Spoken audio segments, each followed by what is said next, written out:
So the Ring of Honor for the Cincinnati Bengals, the list have been revealed. Now keep in mind, there's only 2 players that are going to be added to the list, added to the Ring of Honor this year. So here's what the list is. We're going to be looking at all these players, their stats, how long they played with the Bengals, all that kind of good stuff. So we got Chad Johnson, Boomer Esiason, Chris Collinsworth, Jim Breach, Corey Dillon, James Brooks, David Fletcher, Max Montoya, Tim Crumry, Dave Lappin, Bob Trumpy, Reggie Williams, and Lamar Parrish. I think I said those correctly. So voting for the Ring of Honor Class 2023 thoughts today. Check out the 13 nominees. We just looked at the 13 nominees. So let's look at what they did in the NFL. So the first nominee is none other than Chad Ochocinco, who was a former second-round pick in the 2001 NFL Draft by the Cincinnati Bengals. He played for pretty much his whole entire career with Cincinnati from 2001 until 2010, where there's no reason to even sugarcoat this. One of the best receivers of all time. Almost 1,200 yards his second season. First season he only played 12 games, started 3. But his second season he took off. 1,200 yards, 5 touchdowns. Almost 1,400 yards, 10 touchdowns. Almost 1,300, 9 touchdowns. 1,432, 9 touchdowns. 1,369, 7 touchdowns. 1,440, and 8 touchdowns. I mean, this from 2002 to 2006, probably one of the most dominant wide receivers, and this was right before Calvin Johnson entered the league. So he was the man. And 2007. And obviously, only played 13 games, started 10 in 2008, and then it kind of fizzled out from there. And he actually ended his career playing with the New England Patriots, which is kind of funny. Nonetheless, though, absolutely dominant receiver, to say the very least. I personally love Chad Ochocinco, Chad Johnson. Man is the funniest player, in my opinion, of all time. Just how he does things on the field when it comes to his extraness. I love him. So I'm going to give my opinion on my 2 choices after this, but let's go to the next one. Boomer Esiason, quarterback that was drafted second round in the 1984 NFL Draft by the Cincinnati Bengals. He played not his whole entire season with Cincinnati. He played a total of 8 seasons with Cincinnati, then played a couple with the Jets, then went to the Arizona Cardinals, and then finally came back and retired with the Cincinnati Bengals in 1997. Overall, a freaking monster of a quarterback. Some not so great years. I mean, if we're being honest here. This was obviously a fantastic year. 3,400 yards, 27 touchdowns, 12 interceptions. Gotta keep in mind, though, back in the day, way back in the day, maybe not the 80s, but it used to be, throwing the football wasn't as crazy as it is nowadays. And to a certain degree, actually, because Dan Marino was right around this time too, and that was a whole thing where, if these quarterbacks in the 80s played nowadays, it would be completely different. Because nowadays, you're looked upon to throw the ball a lot more than you were back in the day. But 24 touchdowns, 17 interceptions, 28 touchdowns, 14 interceptions, 28 touchdowns, 11 interceptions. So definitely not the greatest stat-wise of all time. But, I mean, again, still a great quarterback. Still an amazing quarterback. 12-4 season, 10-6 season, 9-7. I'm not really going to put too much on this because a lot of times, especially with some quarterbacks, even if they're great legendary quarterbacks, they don't always have the team around them to be able to be as successful as they want to be. So that's not always on the quarterback. But, of course, Boomer Esiason, we know him. Chris Collinsworth, you might hate him as an announcer, but he was a pretty dang good Cincinnati Bengal when he was on the Bengals. Former second-round pick. So 3 second-round picks in a row here. 1981 NFL draft, and he did have 1,000 yards right out the gate with 8 touchdowns. He did have 700 yards, 1 touchdown, 1130, 5 touchdowns, almost 1,000 yards, 6 touchdowns. So overall, really freaking good career with the Cincinnati Bengals. 7 years with the Bengals. Not bad. He also played some playoff games. Got a touchdown in the playoffs. Not bad. Next guy, Jim Breach. Okay, I've not really heard too much about him, so I'm interested to see. He was a former 8th round pick. This is, keep in mind, back in the old days, the draft was not just 7th round. I believe it was 17 rounds. So, yeah, it got a little crazy back in the day. The mailman and the what's it called? Plumber type of days. Alright, so he was 6'26", 50 plus in his career. Okay, that's not too horrendous. Not back in the day, it's not too horrendous. 40 to 49, he was 49 for 98. Okay, so 30 to 39, he was 90 for 109. It's a lot better overall. And just overall wise, he was 71.5% accuracy. Which, again, back in the day, it's not too horrendous. But he did start, actually. Wait, did he start with the... So it says he was a 8th round pick by Detroit Lions. I didn't see that. So he's 8th round pick by Detroit Lions, but he ended up playing his first set of games with the Oakland Raiders. Okay, and then he went to Cincinnati and he played there for 12 seasons.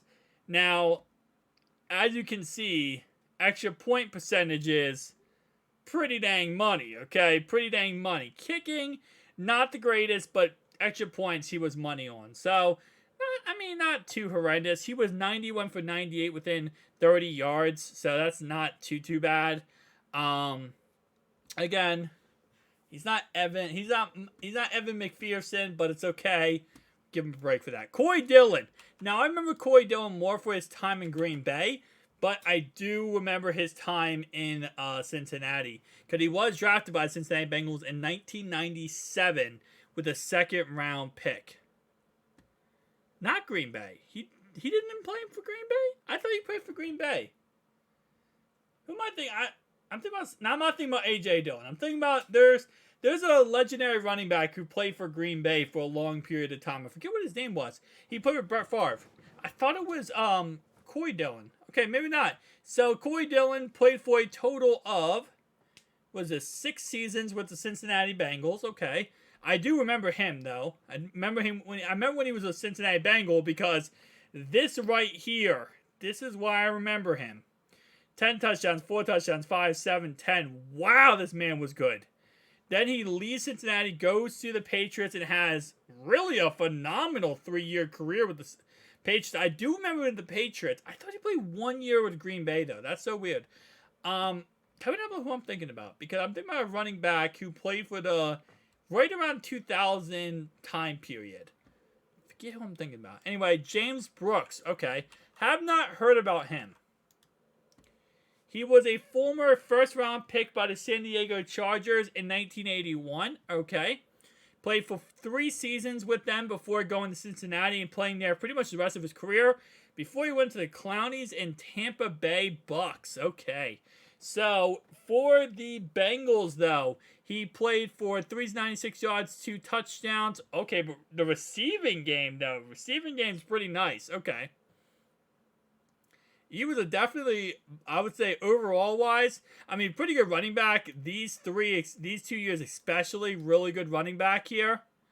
But, wow. Pretty, he had, what? 1... 2, 3, no, for the Bengals wise, 1, 2 kind of down years, but then all the rest are absolutely freaking amazing. And then his receiving work is freaking great too. So, decent running back. I say decent, amazing running back there.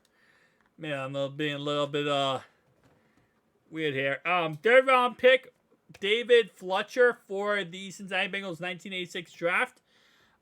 He was a strong safety. 4 interceptions, 3, 5, 8, 4, 4, 3. Whew, okay. 31 interceptions for the Bengals in his, 8 years with, no, 6 years with the Bengals. That's a pretty much a W right there. That's a W right there. Okay.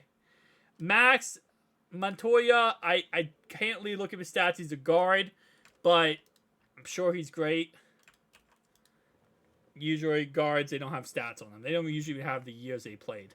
So we have Tim Crumpcree, who was a former 10th round pick. Yes, like I said before, guys, they go up all the way up to 17 rounds with the Cincinnati Bengals back in 1983. Okay, so 13 forced fumble recoveries. How many forced fumbles? He had 3 forced fumbles in his career. He had 34.5 sacks. Played his whole entire career, which was 11 years with the Bengals. Okay. Overall, not bad. He also got, what is this? AP Defensive Player of the Year. Okay, so not bad at all. Offensive lineman Dave Lappin. Bob Trumpy. I have heard of him before. Why have I heard about you before? You were a 12th round pick in the 1968 NFL Draft by the Bengals. All right, you played your whole entire career with the Cincinnati Bengals. That was a total of 9 years. Okay, not bad. I wish it would say if there were like a better blocking tight end. Now this was 1968-1977. So again, like I said, the passing game was not as developed as it is nowadays. So nowadays you see with freaking tight ends go for 1,000+ yards, and you're like, oh yeah, that's a pretty average tight end. Back in the day, it wasn't really that known or common for a tight end to put up those kind of stats. Even receivers to a certain point. Like Jerry Rice really changed that whole ball game. But overall, not bad. Definitely decent. 35 touchdowns in his 9 seasons. 4,600 yards total. Okay. Reggie Williams. Let's see who he got. I'm going to guess we're looking at this guy. Yep. Former 3rd round pick, 1976 draft by the Cincinnati Bengals. And played a total of 13 years with the Bengals. 16 interceptions. For a linebacker, that's not bad at all. That's pretty dang good. 63.5 sacks? Don't get me wrong, 13 seasons, that's a long time. Before a linebacker, he was a right side linebacker. Okay. Right side linebacker, he's a pass rushing linebacker. That's not as crazy then. But still, not bad at all. Not bad at all. Alright, Lamar Parrish. Okay, defensive back, 7th round pick for the Bengals in 1970 NFL Draft. He played a total of 7 years with the Bengals. Okay. What was he, a left cornerback? Okay. Wow. Not bad stat-wise. What is that? 12, 17, 19, 20, 22, 25 interceptions with the Bengals in his time with the Bengals, which again was 7 years. So 25 picks in 7 years. That's not bad at all. How many house calls? He had 3 house calls with the Bengals. All his house calls were with the Bengals. No, 0 sacks, which is not surprising for quarterback position. Wow, fumbles though. Fumble recoveries. Okay, fumble recoveries, not bad. Overall, again, like I said, very, very amazing players. So, out of the list, 2 players are going to make it to the Ring of Honor. My vote would be Chad Johnson. I'm sorry, I know. I didn't live in the 60s or 80s, okay? I'm going Chad Johnson. My second vote, I'm going Corey Dillon, man. Corey Dillon looks good, and I kind of do remember him, and I watched him growing up. I watched both those guys growing up, so I'm going to go with both those guys, me personally, but tell me down below which 2 you would select. I'll see you guys in the next one. Peace out.